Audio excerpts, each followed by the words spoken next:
Bismillahirrahmanirrahim. Assalamualaikum warahmatullahi wabarakatuh. Jumpa lagi dengan saya Firdaus di channel BNA. Selamat menanti waktu sahur dan sholat subuh bagi Anda yang beragama Islam. Salam sejahtera buat sahabat YouTube semuanya. Apa kabar? Semoga semuanya sehat selalu, tidak kurang satu apapun. Pada video saya kali ini tentang jalan-jalan melewati seputaran Kota Banda Aceh menjelang waktu sahur hari yang ke-21 bulan suci Ramadan 1446 Hijriah 2025 Masehi. Selamat menonton. Semoga bermanfaat dan terhibur. Terima kasih.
do solemnly swear that you will faithfully execute the office of President of the United States that I will faithfully execute the office of President of the United States and will, to the best of your ability, to the best of my ability, preserve, protect, and defend the Constitution of the United States.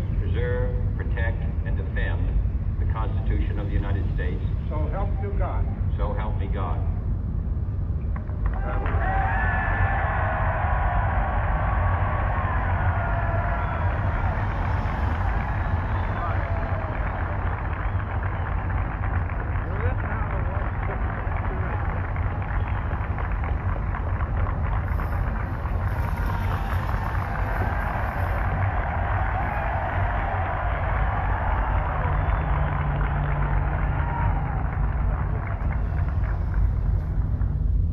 Vice President Johnson, Mr. Speaker, Mr. Chief Justice, President Eisenhower, Vice President Nixon, President Truman, Reverend clergy, fellow citizens. We observe today not a victory of party, but a celebration of freedom, symbolizing an end as well as a beginning, signifying renewal as well as change. For I have sworn before you and Almighty God the same solemn oath our forebears prescribed nearly a century and 3/4 ago. The world is very different now, for man holds in his mortal hands the power to abolish all forms of human poverty and all forms of human life.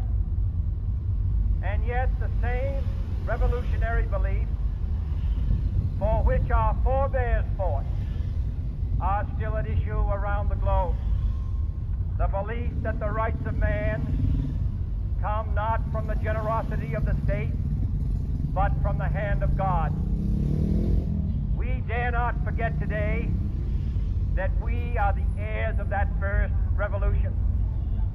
Let the word go forth from this time and place to friend and foe alike that the torch has been passed to a new generation of Americans born in this century, tempered by war, disciplined by a hard and bitter peace, proud of our ancient heritage, and unwilling to witness or permit the slow undoing of those human rights to which this nation has always been committed and to which we are committed today at home and around the world.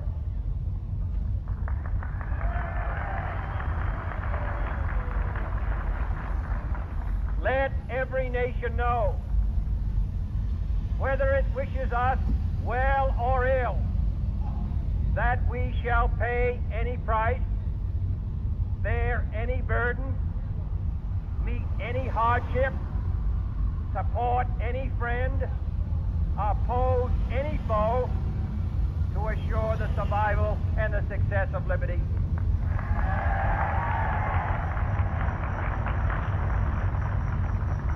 This much we pledge and more. To those old allies whose cultural and spiritual origins we share, we pledge the loyalty of faithful friends. United, there is little we cannot do in a host of cooperative ventures. Divided, there is little we can do, for we dare not meet a powerful challenge at odds and split asunder.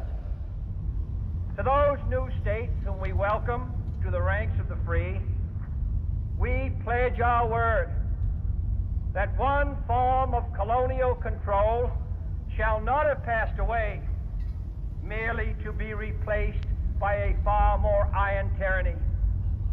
We shall not always expect to find them supporting our view, but we shall always hope to find them strongly supporting their own freedom. and to remember that in the past, those who foolishly sought power by riding the back of the tiger ended up inside.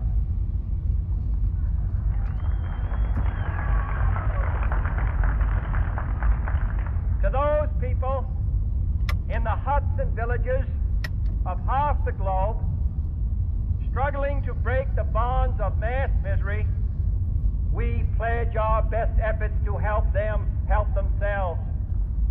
For whatever period is required, not because the communists may be doing it, not because we seek their votes, but because it is right.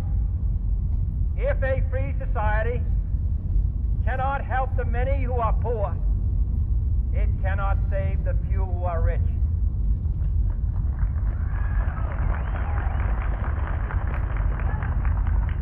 To our sister republics south of our border, we offer a special pledge to convert our good words into good deeds, in a new alliance for progress, to assist free men and free governments in casting off the chains of poverty.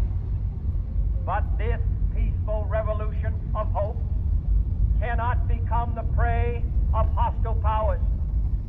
Let all our neighbors know that we shall join with them to oppose aggression or subversion anywhere in the Americas. And let every other power know that this hemisphere intends to remain the master of its own house.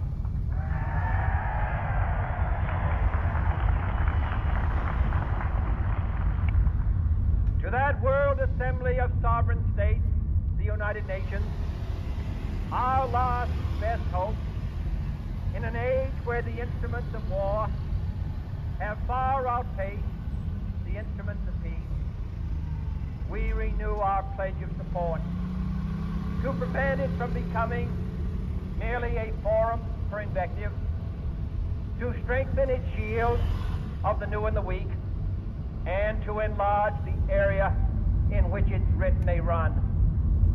Finally, to those nations who would make themselves our adversary, we offer not a pledge, but a request that both sides begin anew the quest for peace. Before the dark powers of destruction, unleashed by science, engulf all humanity in planned or accidental self-destruction. We dare not tempt them with weakness, for only when our arms are sufficient beyond doubt can we be certain beyond doubt that they will never be employed. But neither can two great and powerful groups of nations take comfort from our present course, both sides overburdened by the cost of modern weapons, both rightly alarmed by the steady spread of the deadly atom, yet both racing to alter that uncertain balance of terror that stays the hand of mankind's final war. So let us begin anew, remembering on both sides that civility is not a sign of weakness, and sincerity is always subject to proof. Let us never negotiate out of fear, but let us never fear to negotiate.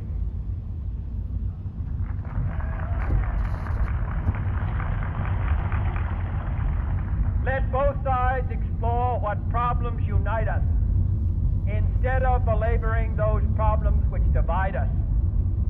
Let both sides, for the first time, formulate serious and precise proposals for the inspection and control of arms, and bring the absolute power to destroy other nations under the absolute control of all nations.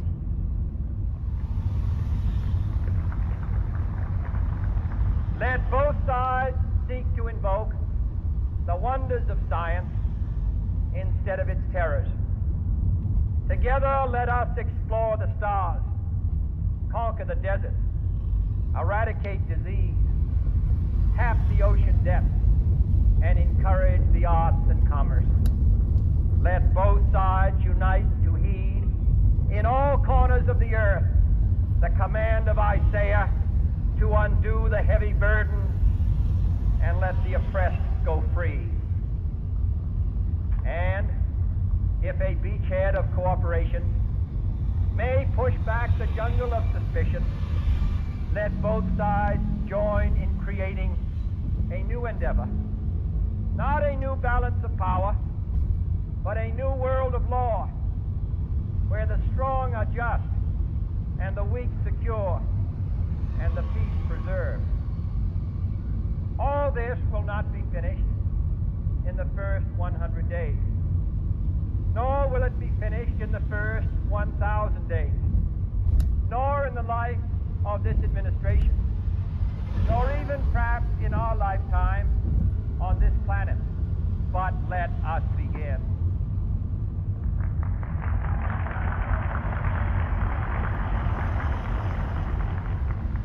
In your hands, my fellow citizens, more than mine, will rest the final success or failure of our cause. Since this country was founded, each generation of Americans has been summoned to give testimony to its national loyalty. The graves of young Americans who answered the call to service surround the globe. Now the trumpet summons us again, not as a call to bear arms, though arms we need, not as a call to battle, though in battle we are, but a call to bear the burden of a long twilight struggle, year in and year out, rejoicing in hope, patient in tribulation, a struggle against the common enemies of man, tyranny, poverty, disease, and war itself. Can we forge against these enemies a grand and global alliance,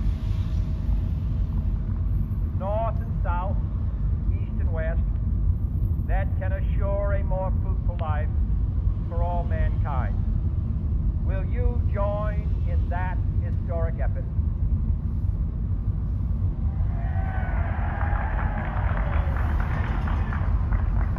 In the long history of the world, only a few generations have been granted the role of defending freedom in its hour of maximum danger.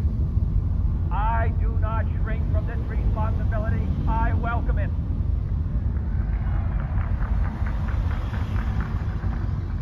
I do not believe that any of us would exchange places with any other people or any other generation. The energy, the faith, the devotion which we bring to this endeavor will light our country and all who serve it. And the glow from that fire can truly light the world. And so, my fellow Americans, ask not what your country can do for you, ask what you can do for your country.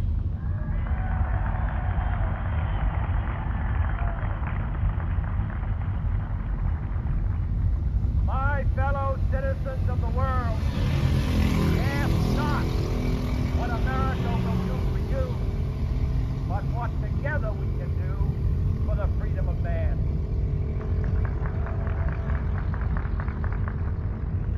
Finally, whether you are citizens of America or citizens of the world, ask of us here the same high standards of strength and sacrifice which we ask of you. With a good conscience, our only sure reward, with history the final judge of our deeds, let us go forth to lead the land we love, asking His blessing and His help, but knowing that here on earth, God's work must truly be our own.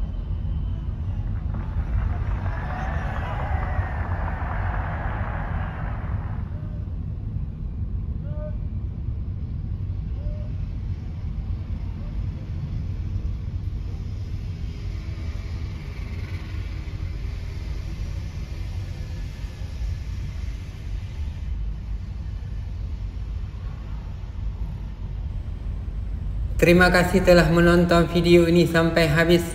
Kritik dan komentarnya bisa ditulis di kolom komentar. Wassalamualaikum warahmatullahi wabarakatuh.